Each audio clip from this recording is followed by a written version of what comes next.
ஓம் சிவாய நம. அஸ்ட்ராலஜர் ஆயில்யம் மைத்திரி. கல்வியா செல்வமா வீரமா, புதனா சுக்கிரனா செவ்வாயா, இப்படி ஒரு புரியாத ஒரு புதுசாக இருக்கும். ஸோ கல்வியா செல்வமா வீரமா அப்படின்னு வரும்பொழுது புதன் சுக்கிரன் செவ்வாய். ஸோ புதன் கலைவாணி, சுக்கிரன் மகாலட்சுமி, செவ்வாய் துர்காதேவி.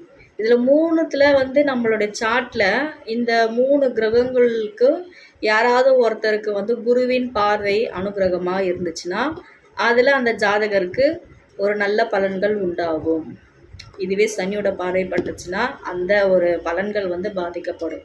ஸோ கல்வியா செல்வமா வீரமா, புதனா சுக்கிரனா செவ்வாயா, இது 3ல் எதை நம்ம செலக்ட் பண்ணுவோம்? 3மே மனித வாழ்க்கைக்கு தேவை. ஸோ 3மே இல்லாமல் மனிதர்கள் கிடையாது. 3 தான் நம்மளோட வாழ்க்கையில் ரொம்ப ரொம்ப இம்பார்ட்டன்ட். ஆனால் நம்ம என்ன பண்ணுவோம்? குரு எங்கே இருக்குது, செவ்வாய் எங்கே இருக்குது, என்ன தோஷம் இருக்குது, இதைத்தான் பார்ப்போமே தவிர சுக்கிரனே கண்டுக்கிறது கிடையாது. மெயினாக புதன் கண்டுக்கிறதே கிடையாது. செவ்வாய் அது ஒரு தோஷன்ற ஒரு அமைப்பிலேயே கொண்டு போயிட்டுருவோம். ஸோ எந்த ஒரு ஜாதகத்திலும் இது 3த்துலேயுமே செவ்வாய் ரொம்ப முக்கியங்க. செவ்வாய் தான் ரத்தம். நம்ம உடம்புல நமக்குள்ள ஒரு தைரியம் இருக்கும் பொழுது நம்மளால் எல்லாமே ஃபேஸ் பண்ண முடியும். செவ்வாய் பலவீனப்படும் பொழுது உடம்புல ஹீமோக்ளோபின் அளவு குறையும். ரத்தம் சீரான அளவில் இல்லை அப்படின்னாலே ஒரு பாதிப்புகள் உண்டாகும்.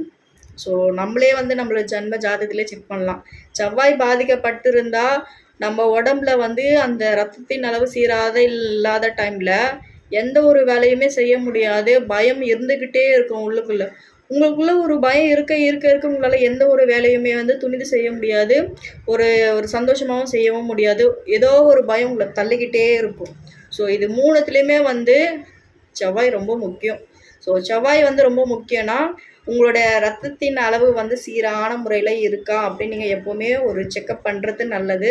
அது பண்ணும்பொழுது உங்களுக்கு ஒரு உங்களோட உடம்புல ரத்தத்தின் அளவு சீரான அளவில் இருக்கும் பொழுது உங்களுக்கு நரம்பு பாதிக்காது, ஹார்மோன்ஸ் பிரச்சனை வராது. ஸோ அங்கே நரம்புன்றது புதன். ஸோ சுக்கிரன் ஹார்மோன்ஸ் கிரகம். ஸோ இந்த மாதிரி பிரச்சனைகள் உங்களுக்கு வராது.